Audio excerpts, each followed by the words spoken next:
Você já pensou em orar durante o banho e se perguntou se isso é apropriado? Para alguns, essa ideia pode parecer estranha, até desrespeitosa. Afinal, o momento do banho é privado, íntimo e muitas vezes cercado por pensamentos mundanos. Mas talvez essa pergunta revele algo mais profundo. Nós, cristãos, ainda acreditamos que só podemos nos aproximar de Deus em ambientes sagrados? Será que limitamos a presença divina a templos, altares e momentos de silêncio absoluto?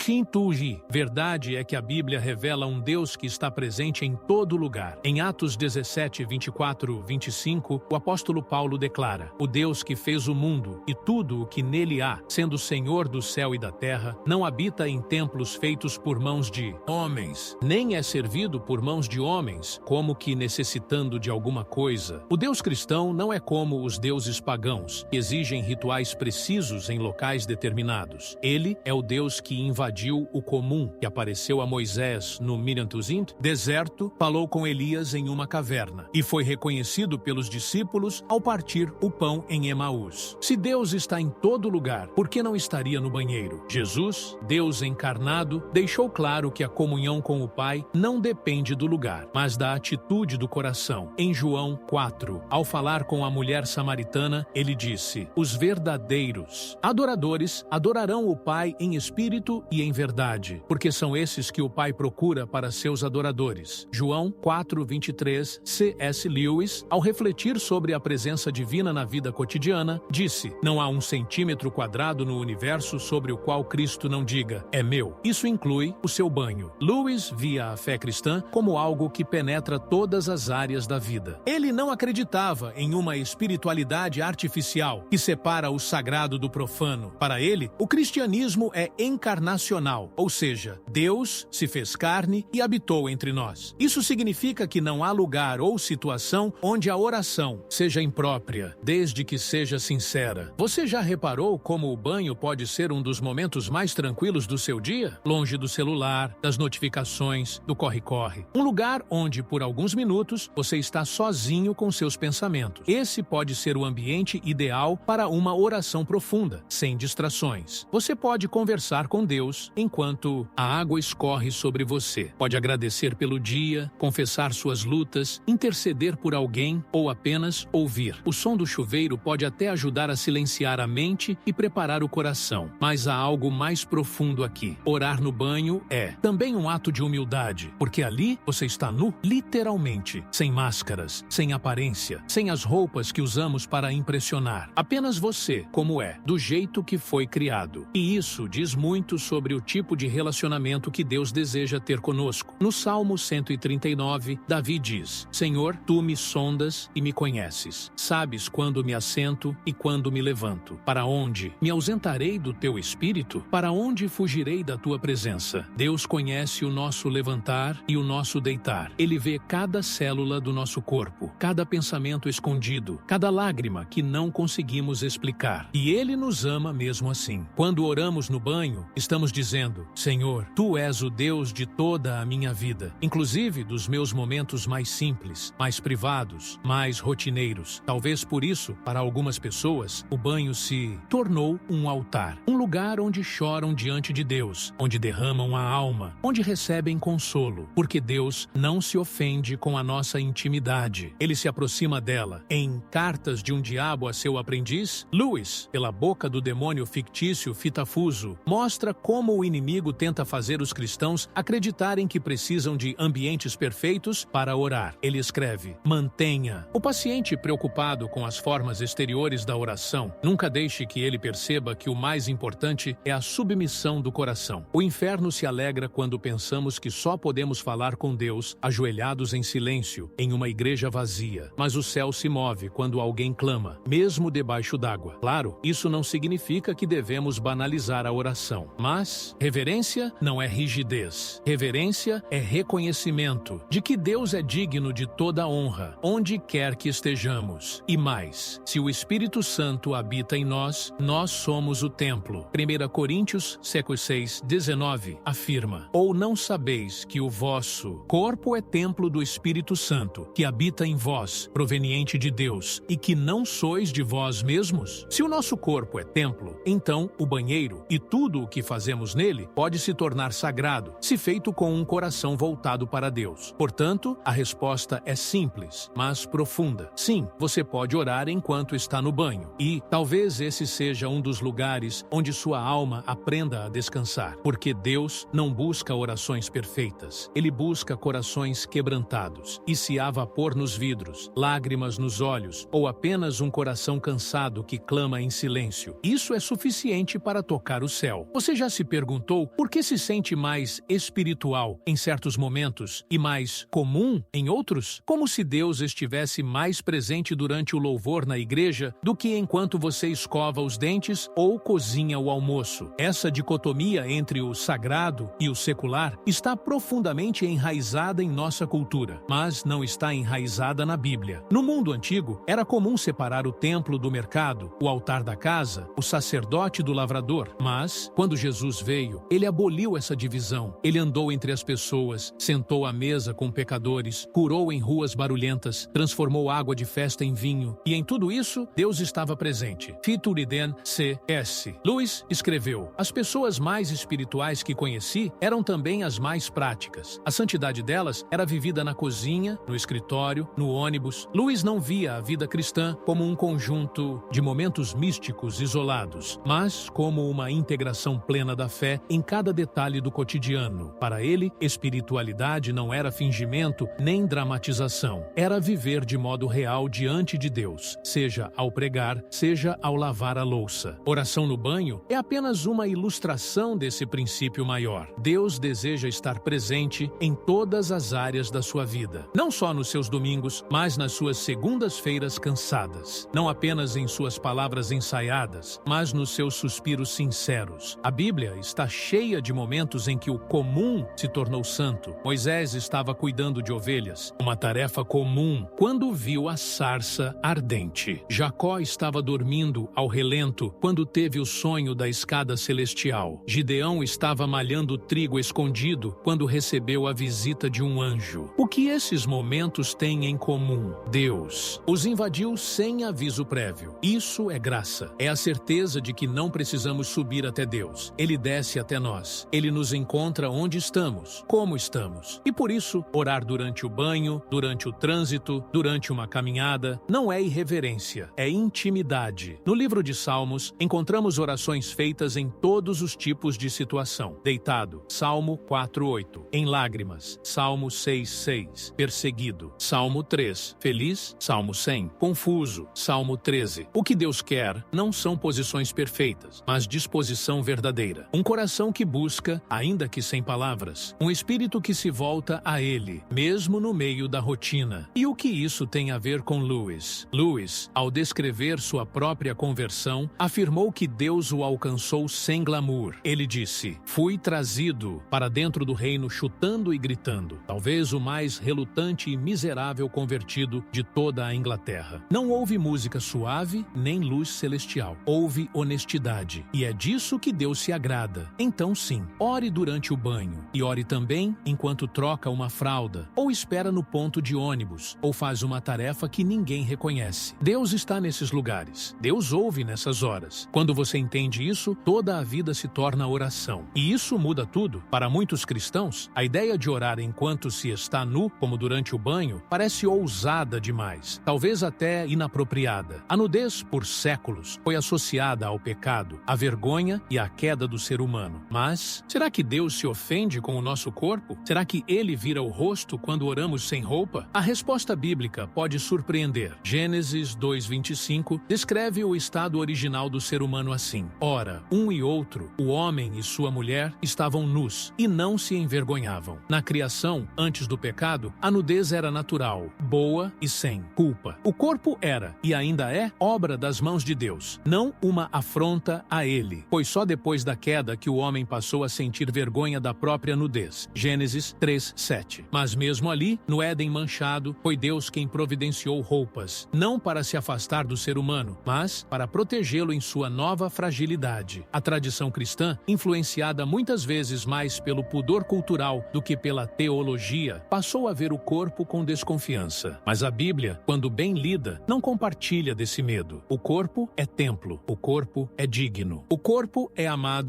C.S. Lewis abordou essa tensão entre o corpo e a alma com muita honestidade. Ele escreveu: o cristianismo é a religião mais materialista do mundo. Deus fez matéria. Ele gosta dela. Lewis não acreditava numa espiritualidade que desprezasse o corpo. Pelo contrário, ele via a encarnação de Cristo como o maior elogio que o corpo já recebeu. Deus se fez carne e não se envergonhou disso. Então, por que nos sentiríamos envergonhados por orar enquanto estamos nus? Talvez porque confundimos reverência com aparência. Mas Deus vê o coração. Ele vê além do roupão, além da toalha, além da pele. Em Hebreus 4:13 lemos: não há criatura que não seja manifesta na sua presença. Pelo contrário, todas as coisas estão descobertas e patentes aos olhos daquele a quem temos de prestar contas. Ou seja, Deus já vê tudo, inclusive aquilo que tentamos esconder. E ainda assim, Ele nos ama. A nudez diante de Deus pode se tornar uma metáfora poderosa da vulnerabilidade espiritual. Quando oramos nus, sem roupas, sem camadas, sem esconderijos, estamos dizendo: Senhor, aqui estou, sem defesas, sem disfarces, apenas eu. E é exatamente assim que Deus nos quer, quebrantados, sinceros. Lewis disse certa vez: orar não é tentar informar a Deus sobre algo que Ele não saiba, mas abrir-se a Ele como se estivéssemos nos despindo diante de uma luz que tudo revela e cura. Essa imagem é forte, a luz que revela e cura. Deus não expõe para humilhar, Ele revela para redimir. O problema nunca foi a nudez em si. O problema é o que o pecado fez com o nosso olhar. Transformamos o que era belo em algo indecente. Mas, para Deus, tudo o que Ele criou é bom e pode ser usado para a glória dele, inclusive o nosso corpo. Então, orar durante o banho não é apenas permitido, pode ser profundamente libertador. É no banho que muitas vezes choramos sozinhos, e revisamos o dia, e confessamos culpas, e sentimos dores que não ousamos nomear. E se ali mesmo, onde a água toca o corpo e a alma, você erguer sua oração, então o banheiro se tornará um santuário, porque onde há sinceridade, há presença de Deus. E Deus não se escandaliza com sua nudez. Ele a cobre com graça. Orar durante o banho soa bonito, até você começar a pensar na conta de água, no shampoo acabando, na lista do mercado ou no que precisa fazer depois. A mente se dispersa, o corpo está presente, mas o coração está longe. Isso já aconteceu com você? É normal. A nossa mente é inquieta. Ela salta de pensamento em pensamento como um pássaro em uma árvore, sem pousar por muito tempo em lugar nenhum. E quando tentamos orar, especialmente em momentos não convencionais, como durante o banho, as distrações parecem se multiplicar. Mas há uma boa notícia. Deus não exige perfeição na concentração. Ele pede perseverança na comunhão. C.S. Lewis sabia disso. Ele escreveu: as orações a que nos obrigamos, mesmo quando não temos vontade, valem mais do que aquelas que vêm quando estamos inspirados, pois a fidelidade importa mais que o sentimento. Orar no banho pode não ser místico, pode não vir com emoções fortes, mas é ali, no ordinário, que o extraordinário se forma, o hábito da presença de Deus. A mente vai se distrair? Vai. Você vai esquecer que estava orando e lembrar da toalha que precisa lavar? Vai. Mas o segredo não é brigar com a distração, é voltar o coração para Deus novamente e de novo e outra vez. A Bíblia nos convida a uma vida de oração contínua. 1 Tessalonicenses 5,17 diz: orai sem cessar. Isso não significa estar de olhos fechados o tempo todo, mas sim viver com uma consciência constante de que Deus está presente. Lewis dizia que o mundo espiritual não está longe, ele está apenas fora do foco, como a luz do sol, sempre presente, mesmo quando os olhos se voltam para outra direção. A oração, portanto, é um treino de foco, de escuta, de reorientação, e o banho pode ser um excelente laboratório para isso. Enquanto ensaboa o corpo, você pode agradecer a Deus pelo dom da saúde. Enquanto enxágua os cabelos, pode pedir limpeza para sua mente. Enquanto sente a água quente ou fria, pode lembrar do amor que aquece ou do espírito que refresca. Tudo pode ser oração, se for vivido com Deus. Essa é a chave. Transformar ações comuns em encontros sagrados. Lewis fala disso quando diz que o verdadeiro cristão é aquele que faz tudo como para o Senhor. Lavar a louça? Para o Senhor. Trabalhar? Para o Senhor. Banhar-se? Para o Senhor. Orar enquanto faz essas coisas? Um ato de devoção no meio da vida. E quando você falhar e vai vai falhar, não se culpe, apenas recomece. A vida de oração não é uma linha reta, mas um caminho cheio de desvios e retornos. O importante é não desistir. Salmo 103:14 nos lembra, pois Ele conhece a nossa estrutura e sabe que somos pó. Deus sabe que somos distraídos. Ele nos ama mesmo assim. Ele se alegra com cada tentativa de comunhão, mesmo que seja breve, mesmo que seja durante o enxague. Então, da próxima vez que a mente fugir, não desista. Respire,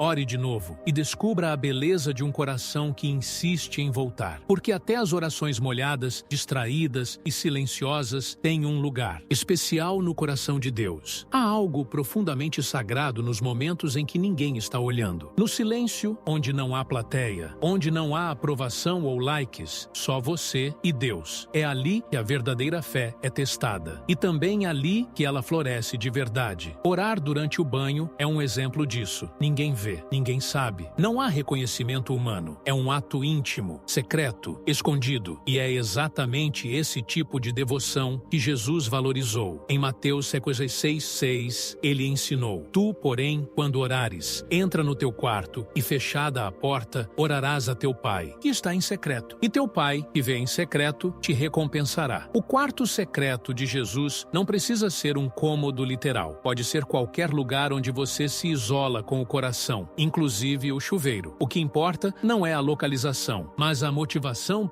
C.S. Lewis refletia muito sobre a hipocrisia religiosa e o perigo de viver para agradar os olhos dos outros. Ele dizia: a humildade não é pensar menos de si, mas pensar menos em si. Orar em secreto é o oposto da ostentação. É a humildade da alma que diz: Senhor, eu não quero ser visto, só quero ser teu. E Deus, que vê em secreto, se deleita nessa entrega silenciosa. Talvez você esteja passando por uma fase em que sente que a fé esfriou, e suas orações perderam brilho, e seu tempo com Deus parece raso. E talvez, por vergonha ou culpa, você tenha deixado de orar. Mas aqui vai uma verdade libertadora. Deus não precisa de grandiosidade. Ele precisa de sinceridade. Você pode recomeçar agora, no banho, no meio da rotina, com palavras simples ou sem nenhuma, apenas um sussurro: Pai, estou aqui. Isso basta para reacender a chama. O profeta Elias teve um encontro com Deus não no vento, nem no terremoto, nem no fogo, mas numa voz mansa e delicada. 1 Reis 19:12. O Criador do universo escolheu o sussurro como canal de revelação. O sussurro, aquilo que só se ouve de perto. Talvez seja por isso que ele nos atrai ao secreto, para nos lembrar que só de perto conseguimos ouvir o que ele tem a dizer. Lewis também dizia que a oração muda mais quem ora do que o mundo ao redor, porque ao orarmos, algo se reorganiza dentro de nós. Mesmo que nada mude fora, tudo muda dentro. E quando ninguém vê, Deus trabalha mais fundo. A devoção secreta, como orar durante o banho, não é menor do que a pública. É mais íntima, mais crua, mais livre de máscaras e muitas vezes mais transformadora. Por isso, não subestime o valor dessas orações escondidas. São elas que constroem sua alma por dentro. E lembre-se, Jesus orava no monte, sozinho. Davi compunha salmos no deserto. Paulo orava na prisão. E você pode encontrar o céu no banheiro, se o coração estiver voltado para o Pai. Ao longo dos capítulos anteriores, vimos que orar durante o banho não é só permitido, é poderoso. É um lembrete de que Deus está em todos os lugares e que a fé verdadeira não se limita a bancos de igreja ou momentos sagrados. Mas agora, chegamos ao ponto mais profundo. E se o banho deixasse de ser apenas um momento funcional e passasse a ser um altar diário? E se a água que lava o corpo se tornasse símbolo da água viva que purifica a alma? Jesus disse à mulher samaritana: Quem beber da água que eu lhe der, nunca mais terá sede. Pelo contrário, a água que eu lhe der se tornará nele uma fonte de água a jorrar para a vida eterna. João 4:14. Essa água viva é o Espírito Santo, que habita em todo aquele que crê, e é com ele que podemos nos encontrar todos os dias, mesmo nos momentos mais comuns, como no banho. Imagine começar cada manhã assim: entra no chuveiro e antes de ligar a água, faz uma oração simples. Enquanto a água cai, você pede a Deus que lave sua mente de pensamentos impuros. Enquanto ensaboa o corpo, você confessa os pecados e renova o compromisso de viver para ele. Enquanto se enxágua, agradece pela graça que cobre tudo o que você não pode mudar. orar. Isso é mais que higiene, é liturgia íntima, é discipulado prático, é espiritualidade encarnada, como C.S. Lewis tanto valorizava. Lewis via a fé cristã como algo que invade a matéria e não se contenta com abstrações. Ele acreditava que o reino de Deus é de carne e osso e que somos chamados a viver essa realidade em cada canto da existência. Transformar o banho em um altar é, na verdade, retomar o controle da sua vida espiritual em meio ao caos. É aproveitar um tempo inevitável, você vai tomar banho de qualquer forma e usá-lo para encontrar Deus. Isso não substitui os momentos formais de oração, leitura da palavra ou adoração, mas complementa, amplia, ensina você a ver Deus no fluxo da vida. Em Romanos 12:1, Paulo escreve: Rogo-vos, pois, irmãos, que apresenteis os vossos corpos por sacrifício vivo, santo e agradável a Deus, que é o vosso culto racional. Nosso corpo, com tudo o que ele faz, inclusive se banhar, pode se tornar uma oferta, e se feito com coração sincero, será agradável ao Pai. Ao final de tudo, o mais belo não é apenas saber que podemos orar durante o banho, é saber que Deus deseja estar conosco em tudo, e Ele se alegra quando o buscamos, e Ele transforma chuveiros em santuários, e que até gotas de água podem nos lembrar da graça que nos alcança todos os dias. Então sim, você pode orar no banho, mas mais do que isso, você pode adorar no banho, você pode se renovar, você pode voltar para Deus, e quando sair, limpo por fora, também sairá mais leve por dentro, pronto para viver mais um dia com Ele, que nunca esteve longe. Conclusão: não espere o ambiente perfeito para buscar a Deus. Ele já está com você, agora, mesmo no banheiro, mesmo cansado, mesmo distraído, porque não é o lugar que torna a oração poderosa, é o Deus que ouve.